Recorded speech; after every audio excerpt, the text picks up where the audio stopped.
Un privilegio de poder saludarles nuevamente. Ya se nos fue otra semana. El tiempo pasa, como dice el canto, y nos vamos poniendo viejos.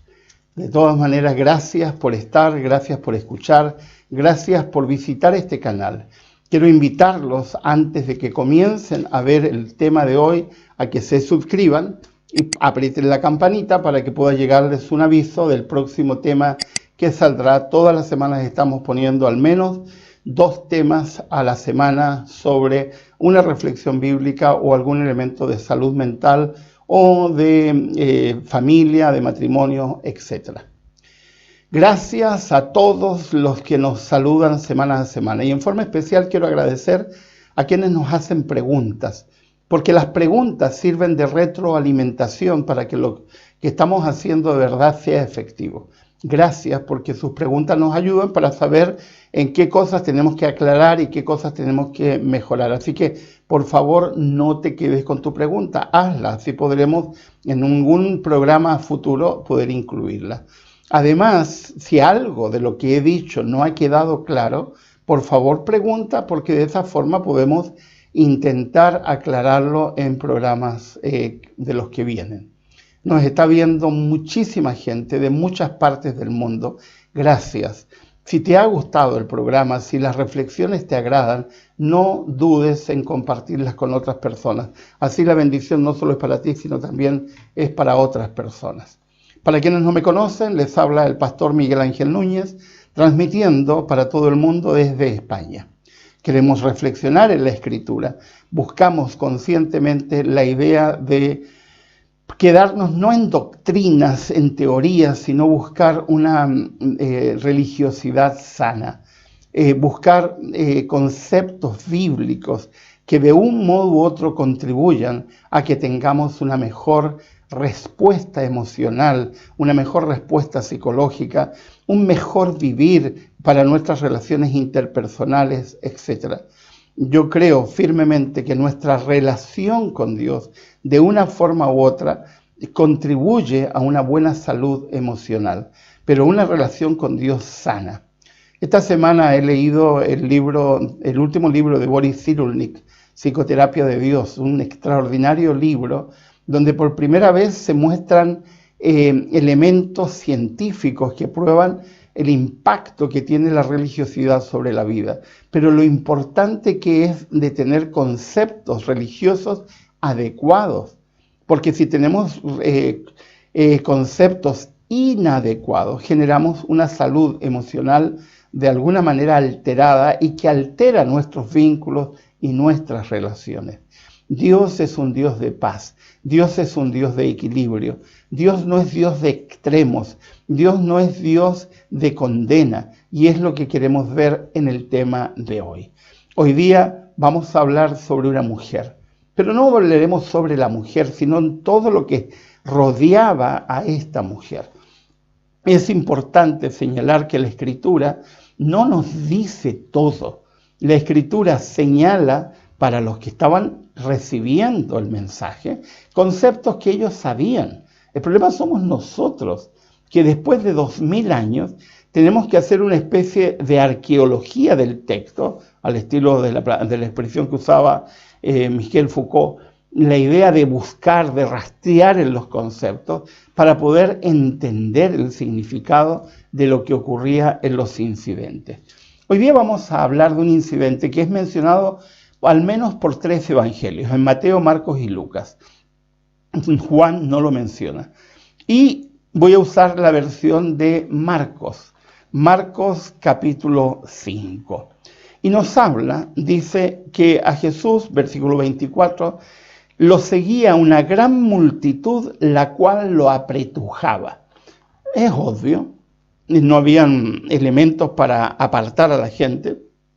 Muchos venían a Jesucristo por curiosidad, al estilo de Zaqueo. Muchos venían porque querían saber quién era este profeta itinerante del cual habían escuchado tantas cosas. Y ustedes saben que la mente humana es tan especial que a los recuerdos y a las informaciones les vamos agregando, así que no sabemos exactamente qué información llegaba a la gente, pero cada vez que Jesús aparecía en el lugar generaba extraordinarias expectativas en la gente que quería saber quién era este profeta que venía de Galilea.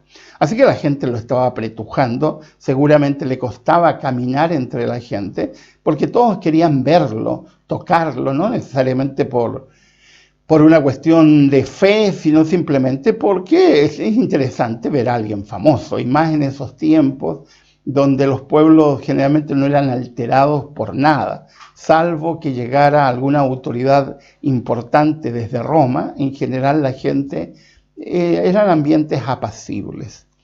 Ahora dice el texto en el versículo 25, había entre la gente una mujer que hacía 12 años padecía de hemorragias.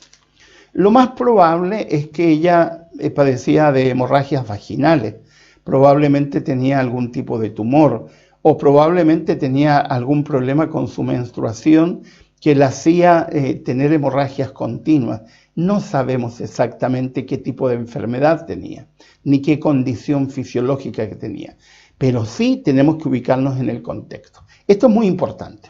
En primer lugar, las mujeres en el mundo de Jesucristo, las mujeres israelitas, generalmente eran despreciadas en el momento en que tenían la menstruación. Las mujeres eran alejadas, no podían tocar ningún objeto, incluso se había llegado al misticismo absurdo de que si la sombra de una mujer menstruante tocaba algo, eso quedaba absolutamente impuro, lo cual es absurdo. Ahora lo interesante es que de esta mujer no sabemos su nacionalidad, no sabemos si era judía, no sabemos si era griega, no sabemos si era romana o de alguna otra nacionalidad. Yo tiendo a pensar que no era necesariamente israelita, por algún antecedente que voy a mencionar después. Ahora, a esta discriminación que sufrían las mujeres producto de la menstruación, se agregaba un elemento adicional. Entre los israelitas del tiempo de Jesucristo, se consideraba que la enfermedad era un castigo de Dios. Eso significaba que nadie atendía a los enfermos, a veces ni siquiera la familia más cercana, porque se consideraba que esa persona estaba maldecida, y como estaba maldecida no merecía la compasión ni el favor de nadie. De hecho, en general a la enfermedad se usaba una expresión que traducida al español sería algo así como castigo de Dios. Eso es horrendo. Son tradiciones que venían desde antiguo, especialmente por algunos incidentes que habían ocurrido en Israel, como por ejemplo la enfermedad de Miriam o la enfermedad del rey Esaú, etc. Del rey Usías, etc. Y eso hacía que la gente tuviera un folclore religioso que hacía creer que Dios causaba enfermedades. Ahora, todavía hay gente hoy día que cree en eso, lo cual es horrendo. Gente que cree que pandemias como el coronavirus son producidas por Dios, que las enfermedades Dios las produce. Incluso yo he escuchado a gente supuestamente inteligente decir que Dios envía determinadas enfermedades a determinadas personas para que se arrepientan de su mala vida y regresen al Señor, lo cual es horrible. Dios aparece como un ente manipulador, Dios aparece como un ser monstruoso, y podríamos preguntarle a esas personas, ¿y qué culpa tienen aquellos niños que nacen enfermos? Aquellas personas que nacen con condiciones genéticas que no son su voluntad y que no está ligado al pecado. Ya hemos en otros temas anteriores tratado brevemente este tema. Ahora, esto implicaba un elemento adicional. En el pueblo de Israel no había médicos. No había médicos, no existían los médicos. Porque si se consideraba que la enfermedad era castigo de Dios, por lo tanto el médico estaba de más. Así que los médicos, entre comillas, médicos, porque no habían facultades de medicina. Había gente que se autonominaba médico porque empezaba a conocer sobre plantas y sobre tratamientos, etc. La mayoría de los médicos, entre comillas, eran o griegos o romanos o algunos orientales que también vivían en comunidades tanto en Palestina como en Roma.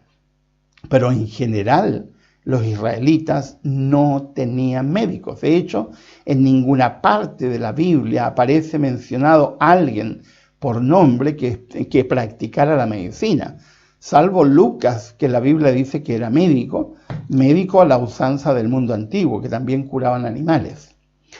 Ahora, esta mujer padecía hemorragia, por lo cual estaba discriminada, padecía enfermedad, por lo cual también estaba discriminada. Dos hechos importantes para entender un gesto de Jesucristo que de pronto no se logra entender en ese contexto. Luego dice en el versículo 26, había sufrido mucho a manos de varios médicos. Es decir, experimentaban con ella. Probablemente de hecho, en la historia de la medicina, si ustedes leen algunos libros, hay un escritor, un novelista que se ha encargado de novelar la historia de la medicina, que es Noah Gordon, y si ustedes leen algunos de sus libros, que son tremendamente interesantes, que ha rastreado la medicina desde sus comienzos hasta la actualidad, uno ve prácticas pero horrorosas en la historia de la medicina, porque en general eran por ensayo y error, y entre tanto ensayo alguna cosa le apuntaban. Así que no sabemos qué hicieron, pero seguramente muchas de las cosas que hicieron sufrir horrores a esta mujer. Ella debe haber consultado a médicos griegos o a médicos romanos, o también podría haber consultado a gente que se autodenominaba médico, que eran en realidad charlatanes o gurús, como siempre han existido en todas las épocas, incluyendo hoy. Y se había gastado, dice luego, todo lo que tenía sin que le hubiera servido de nada, pues en vez de mejorar iba de mal en peor. Esto me hace sospechar que no era una mujer hebrea, porque en general las mujeres hebreas no manejaban recursos. Las mujeres hebreas estaban muy limitadas porque dependían casi exclusivamente de los maridos. De hecho, no se consideraba digno que una mujer hebrea tuviese recursos o que administrara recursos. Así que lo más probable es que era o romana, donde existía mucha libertad para las mujeres romanas para manejar recursos, o griega, que era un poco más limitado que las mujeres romanas, pero de alguna manera mucho más, cuando tenían recursos y heredaban recursos, mucho mejor que el estatus que gozaban las mujeres hebreas, porque las mujeres hebreas ni siquiera heredaban. Eso es otra cosa, porque se moría el marido, lo único que les quedaba de, entre comillas, herencia, era la dote que habían aportado sus padres para ella, que era una especie de seguro de vida, digamos, por si moría el marido. Pero en general las mujeres hebreas no heredaban nada. Hay una sola excepción en toda la escritura que aparece en el Antiguo Testamento cuando Josué repartía tierras. Pero en general nunca heredaban nada. El que heredaba era el hijo varón, el hijo varón que tenía el primero en nacer, aunque hubiera sido el quinto, o el pariente varón más cercano, no la mujer. Así que el hecho de que esta mujer administre recursos y se hubiese gastado lo que tenía sugiere que era o griega o lo más probable era de origen romano. Cuando oyó hablar de Jesús, eso significa que nunca lo había visto. Seguramente escuchó a alguien comentar que Jesucristo había hecho milagros donde habían sanado gente. Cuando oyó hablar de Jesús, se le acercó por detrás entre la gente y le tocó el manto. Esto es interesante porque no hace como han hecho otros personajes. En Marcos, por ejemplo, se menciona a un hombre, entre comillas, leproso, que se acerca a Jesús y le dice: si quieres, puedes sanarme. En realidad el original dice: si quieres, puedes salvarme. Lo que viene a tono con que la enfermedad se consideraba castigo de Dios. Esta mujer no se atreve, porque en primer lugar es despreciada. Y si está entre medio de la multitud es porque la mayoría de los que están a su lado no tienen idea que está enferma. Porque lo más probable es que si hubieran tenido idea de que estaba enferma, la habrían alejado. Y más sabiendo que podría haber tenido una enfermedad vaginal o una hemorragia vaginal o algún tipo de menstruación no controlada, etc. La habrían rechazado, apedreado y expulsado violentamente. Así que se acerca en silencio a tocar a Jesús. No sé qué habrá escuchado ella, no sé qué le habrán dicho, pero ella se dice a sí misma en el versículo 28, si logro tocar siquiera su ropa, quedaré sana. Y aquí entramos en un elemento bien complejo, un elemento que tiene que ver con las tradiciones, con el folclore, con la fe. Dios no desprecia la fe, aunque estés equivocado, aunque tengas nociones erradas. Dios es un Dios de misericordia que respeta tus planteamientos, tus conceptos, tus ideas. Así que si estás equivocado, Dios no te va a desechar. Respeta la confianza que depositas en Él. Aquí hay algo de folclore religioso, hay algo de misticismo, pero Dios no lo desecha eso, porque Dios entiende que su verdad, su concepción divina, le es revelada a cada ser humano de manera distinta, considerando sus entornos culturales, sus entornos conceptuales, sus capacidades cognitivas, etc. A veces creemos que Dios obra de la misma manera con todos los seres humanos, y eso es falso.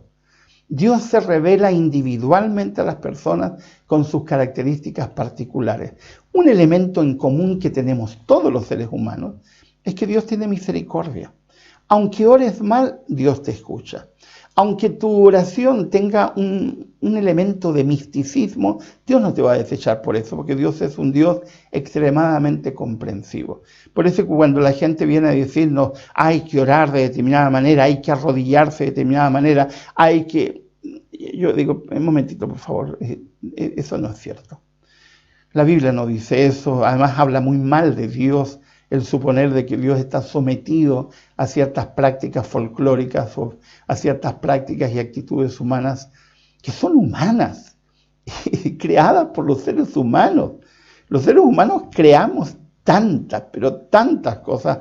Ahora leer a Cyril Nick, que es uno de los mayores especialistas a nivel mundial en resiliencia y en la teoría del apego, que es extraordinario, y que han ido descubriendo en los últimos años un montón de cosas, uno puede percibir cómo las personas visualizan o reflejan sus conceptos religiosos que varían de cultura a cultura, de persona a persona, de edad a edad. A la edad que yo tengo concepciones de Dios mucho más libres que las que tenía cuando tenía 20 años, donde vivía atado a nociones horrorosas. Cuando yo pienso en algunas de las ideas que tenía de niño, de adolescente y de joven adulto, me horrorizo. ¿Cómo pude creer algunas tonterías en algún momento de mi vida? Pero así somos los seres humanos, que a medida que vamos madurando, que vamos aprendiendo, vamos incorporando en nuestra vida nociones diferentes. Un elemento que nunca deberíamos olvidar de Dios es que Dios siempre está dispuesto a recibirnos, siempre. Y es sin condiciones. Esa tontería es que tienes que portarte de tal manera para que Dios te escuche, es una tontería. Que tienes que hacer determinada cosa para que Dios responda, es una tontería. Esta mujer simplemente nos dice que tenía una noción folclórica: si solo toco el manto de Jesús soy sana. Eso es misticismo, pero Dios respeta las ideas que las personas puedan tener, porque Dios entiende la fragilidad humana, Dios entiende la capacidad limitada que tenemos los seres humanos, y Dios entiende a cada persona de manera individual, así que no hay que temer de acercarse a Jesucristo, tal como eres. A mí me encanta ese himno, tal como soy, que lo escribió una persona ciega. Tal como soy, me acerco a Jesucristo. No le crean a esos vendedores de humo que te dicen que tienes que cambiar antes de que Dios te reciba. Esos individuos no han leído la Escritura y si la han leído parcializada. Ahora, fíjense, al instante, versículo 29, al instante cesó su hemorragia y se dio cuenta que su cuerpo había quedado libre de esa aflicción. Seguramente tenía toallas, algún apósito, no sé qué tendría, para poder frenar de manera rústica probablemente su sangrado, muy bien protegido, digamos, para que el resto de la gente no se diera cuenta, porque si no corría riesgo incluso de muerte, pero en el instante siente que se sana. Yo me imagino 12 años sintiendo que tu cuerpo se va desangrando y de pronto sentir alivio al instante. Tiene que haber sido una experiencia extraordinaria, maravillosa. Yo me imagino a esa mujer de pronto sintiendo un alivio mental y físico como no había sentido durante 12 años. ¡Qué experiencia maravillosa tiene que haber sido! Me encantaría alguna vez que Jesucristo, cuando estemos en la tierra nueva, nos muestre esa historia para que una de las cosas que me gustaría ver es la cara de esa mujer. La cara, porque yo he visto a muchas personas que de pronto sienten que se han sacado un peso de encima y les cambia su cara. Cada vez que yo hablo con algunas personas que de pronto vienen arrastrando culpas, vienen con esas sensaciones tan horribles que traen, esas mochilas de problemas, y de pronto se sienten aliviados y lo primero que les cambia es el rostro. Porque el rostro, de alguna manera, como dice el dicho, es lo que refleja el alma, lo que refleja nuestra mente, lo diríamos en términos psicológicos. Nuestra mente, lo que hay en nuestra mente se refleja en nuestro rostro, en nuestra manera de ver, nuestros ojos, etc. Ahora, la historia podría haber quedado allí, pero Jesús hace algo inaudito, algo que hasta cierto modo es absurdo. Al momento también, versículo 30, Jesús se dio cuenta de que de él había salido poder. Así que se volvió hacia la gente y preguntó: ¿quién me ha tocado la ropa?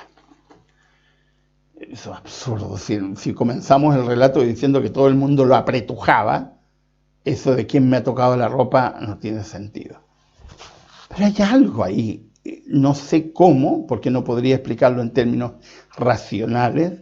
Jesucristo siente que ha pasado algo en ese instante y se detiene. Y los discípulos, seguramente Pedro, que era el deslenguado, reaccionan como diciendo: oye, pero ubícate, pues Jesucristo. Versículo 31. ¿Ves que te apretuja la gente?, le contestaron sus discípulos, y aún así preguntas: ¿quién me ha tocado? Diciendo: déjate de ridiculeces, pues si todo el mundo te está apretando, como dice, alguien me ha tocado. O sea, derechamente la pregunta de Jesucristo aparentemente es absurda, pero no lo es, porque Jesús no hace nada al azar y ninguna de las cosas que realizaba Jesús eran inoficiosas, algún propósito tenían. Pero Jesús no contestó en el relato de Marcos. En el relato de Mateo sí, pero aquí no contesta. Y dice el relato que Jesús seguía mirando, eso significa que está detenido, se paró, no siguió caminando, toda la gente está expectante. Dice: ¿y qué pasa? Y dice que salió poder, y seguramente la gente empieza a murmurar como normalmente hace toda la gente, especialmente los mirones. Jesús seguía mirando a su alrededor para ver quién lo había hecho. Y con esa majestuosidad que Jesús tenía, que no tiene que ver con su ropaje, sino con su actitud, imponía una sensación de estamos ante una persona grande, de una persona con características extraordinarias. La gente no dice nada, salvo los discípulos desubicados que tratan de reprender a Jesús por decir la supuesta tontería. Versículo 33. La mujer que está entre la multitud dice: sabiendo lo que le había sucedido, se acercó temblando de miedo. Es obvio que está aterrorizada. No por Jesús, entre paréntesis, porque ella sabe lo que ocurrió en su vida. Está aterrorizada por la multitud, porque la multitud desprecia a los enfermos y no permite que personas con hemorragias, mujeres, estuviesen entre ellos. Las mujeres eran aisladas cuando había menstruación o cuando habían hemorragias vaginales, aisladas, porque se suponía que con esa, entre comillas, enfermedad, lo cual habla de la ignorancia de la gente, contaminaba todo. En el Antiguo Testamento hay algunas leyes específicas sobre eso, pero no tenían que ver con, entre comillas, contaminación, sino con de alguna manera crear algún tipo de salud pública para evitar contagios, enfermedades, etc., para las mismas mujeres y para quienes vivían con ellos. Después, la gente en su folclore religioso le fue agregando cosas que no aparecen en la Escritura. Arrojándose a sus pies, le confesó toda la verdad. En ese toda la verdad, que es muy cortito, pero que te dice mucho, tiene que haberle contado a Jesús que durante 12 años ha padecido de una enfermedad, que durante 12 años ha tenido hemorragias, que ha perdido todo con médicos, porque eso es lo que se enteró los que estaban viendo el incidente, y que tocó a Jesús y se sanó. Y Jesús le contesta: hija, es extraordinario, hija, tu fe te ha sanado. Le dijo Jesús: vete en paz y queda sana de tu aflicción. Y ahí se acaba el relato. ¿Por qué Jesús se detuvo? ¿Por qué Jesús no siguió avanzando? ¿Por qué Jesús sometió, entre comillas, a la mujer a esa aparente humillación? Hay un porqué. Jesús está pretendiendo no solo la restauración física. Seguramente la gente que la conoce, seguramente los allegados conocen que esta mujer está enferma. Y seguramente al vivir en comunidades, aunque fuera extranjera, al vivir en comunidades de origen hebreo, es despreciada, es rechazada, es puesta aparte, la gente no se le acerca, no permite que su sombra los toque porque no quieren quedar contaminados, lo cual es absurdo, pero era lo que creía la gente de ese tiempo. Y Jesús sabe que para que el milagro sea completo, tiene que ser restaurada plenamente. Y para restaurarla plenamente, tiene que quedar en evidencia frente a toda la gente que no solamente ha sanado físicamente, sino que está restaurada. Y al hacer eso de decirle: hija, tu fe te ha sanado, vete en paz y que se te quite toda la aflicción, Jesús le está diciendo: nadie más tiene derecho a molestar a esta mujer porque ha sido sanada. Y eso es extraordinario. Porque Jesús podría haber continuado, porque Jesús podría haber pasado, pero Jesús entiende lo que a nosotros nos cuesta tanto entender, que no basta la sanidad física, que es necesario la restauración plena de los seres humanos en todo sentido. Y ahí sí hay lecciones de vida para nosotros. Yo no sé qué aflicción estás viviendo, no sé. No sé cuánto desprecio has sufrido. No sé cuántas personas te han señalado con el dedo. No sé cuántas personas te han tratado como si fueras una persona que los podría eventualmente contaminar.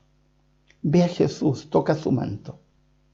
Porque al tocar el manto de Jesús, no importa la enfermedad que tengas, la situación que tengas, el Señor te dice: tu fe te sana. Te sana. Y Jesús te exhibe frente a los demás para mostrarte una persona restaurada. No tengas miedo. No tengas miedo de ir a Jesucristo con lo que sea, con la situación que sea, porque de otra manera no estarías entendiendo a Jesucristo. A mí me da mucha pena las iglesias cristianas en general, porque hablan de un Jesucristo y no viven lo que vive ese Jesucristo. Recuerdo hace algunos años atrás, en la ciudad de Tuxtla Gutiérrez, tuve un alumno genio, un alumno de esos que aparecen de vez en cuando, que hacen locuras, que se le ocurrió hacer obra misionera entre las prostitutas de la zona rosa de esa ciudad, de una forma muy poco habitual. Había reunido una buena cantidad de dinero y fue con algunos otros jóvenes de la iglesia, señoritas y jóvenes, y se acercaban a las prostitutas y le decían: ¿cuánto cobras por tus servicios? Y las mujeres le decían el precio, y le decían: muy bien, yo te pago, pero solo para que durante 1 hora me escuches. Y les pagaban, y durante 1 hora le enseñaban de Jesucristo. Y varias mujeres de allí se convirtieron. Lo triste es que cuando él vino a hablar conmigo me dice: tengo terror de contar de dónde han sido sacadas esas mujeres. Y yo le dije: también me da terror. Y yo hice una recomendación que de pronto me he arrepentido, pero de pronto no, porque también a la gente hay que protegerla. Le dije: no le cuenten a la gente de dónde han salido esas chicas. Y díganle a esas chicas que eran de otras ciudades, que vuelvan a sus ciudades, o que se vayan a otro lugar donde nadie las conozca. No hablen de su pasado, sigan participando en comunidades cristianas. Pero me da mucha pena, mucha pena. Hasta el día de hoy lo siento como una carga, mucha pena. Porque los cristianos dicen amar a un Dios de amor, pero cuando se trata de demostrar amor, lo único que tienen es exclusión, condena, señalamiento, etc. Cuando escribí el libro El diario de Rahab, del abismo a la luz, una ex prostituta que trabajaba en una universidad cristiana, en la cual yo también trabajé, se me acercó un día para contarme su historia y me dice: ¿sabe cuál es el miedo que yo tengo? Que alguna vez en mi trabajo aparezca alguien que haya sido alguno de mis antiguos clientes, cuando ella era adicta a las drogas y se prostituía para poder pagar la droga. Salió de allí, pero tenía muchísimo miedo. Y a mí me da miedo las congregaciones donde la gente tenga miedo. Miedo. ¿Por qué? Porque no han conocido a Jesús. Porque en una comunidad donde la gente conoce a Jesús, no desprecia, no excluye, no señala, no condena. Al contrario, hace lo que hizo Jesucristo: restaura, restaura. Jesús, con el acto de exhibir a esa mujer, la restauró, porque Cristo quiere que seamos restaurados. Querido, querida, ¿conoces a alguien que ha pasado por sufrimiento? Restáuralo. Recuerdo a uno de mis exalumnos que había conocido a Jesucristo en la cárcel y que se preparaba para ser pastor.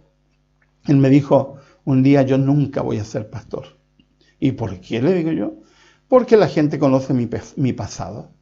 Eso es tristísimo, tristísimo. Me recuerdo de otro joven que era adicto a las drogas y adicto sanado, pero los adictos, ustedes saben, nunca dejan de ser adictos. Me decía: yo nunca voy a trabajar como pastor de una iglesia. ¿Por qué? Porque conocen mi pasado.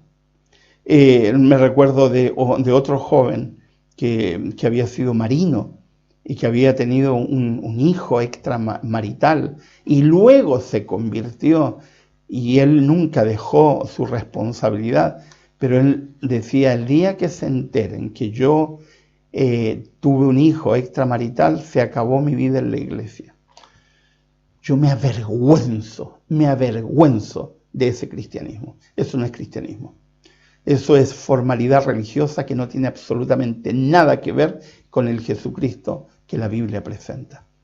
Toca el manto de Jesús, no temas, porque Jesús te sana y te restaura, no importa cuál sea la situación que tengas, tócalo. Y seguramente en la multitud que observaba hubo gente que movió la cabeza diciendo: ¿cómo es posible que esa mujer se haya acercado? Probablemente, porque siempre lo hay y siempre lo habrá. Pero cuando Jesús le dice: vete en paz, tu aflicción se acabó, es lo que Jesús nos dice a todos: vete en paz. A muchas personas yo les he dicho, deja de preocuparte de lo que dice la multitud, porque la multitud que no conoce a Jesús siempre va a hablar. Pero hay siempre cristianos de amor, cristianos que conocen a Jesucristo y esos cristianos valen la pena, porque esos son cristianos que, independiente de la denominación en que estén, cuando conocen a Jesucristo, obran como Jesús obra y cómo actúa Jesucristo. Yo recuerdo hace años que conocí a una monja española, mientras yo trabajaba vendiendo libros. Y me hablaba, atendía a ella, era la superiora de un convento donde solamente tenían a monjas ancianas que iban allí a morir. Y ella se preocupaba, un asilo para ancianas, y ella se preocupaba de atenderla. Pero dice, este no es mi trabajo, este es mi trabajo, pero esto no es lo que yo hago para servir. Yo me voy sábados y domingos a una población marginal para atender a niños, hijos de drogadictos y drogadictos. Ese es mi trabajo para el Señor. Yo nunca me he olvidado del rostro de esa mujer, del rostro de felicidad de esa mujer, del rostro de paz, porque siempre hay gente amorosa. Siempre hay gente que al conocer a Jesucristo actúa sin condena, sin señalamiento, sin apuntar con el dedo. Toca el manto de Jesús. Y cuando toques el manto de Jesús, al instante, la aflicción que tienes va a desaparecer, porque no necesitas estar afligido si tocas el manto de Jesús. Que el Señor les bendiga, que el Señor nos acompañe a todos con su bondad, con su misericordia, con su paz, para que al tocar el manto de Jesús sintamos sanidad enseguida. Que Dios les acompañe, que el Señor les bendiga. No olviden de suscribirse al canal, no olviden de invitar a otras personas, no olviden apretar la campanilla, no olviden hacer comentarios, no olviden hacer preguntas. Un gran abrazo donde quiera que estén. Les ha hablado el pastor Miguel Ángel Núñez.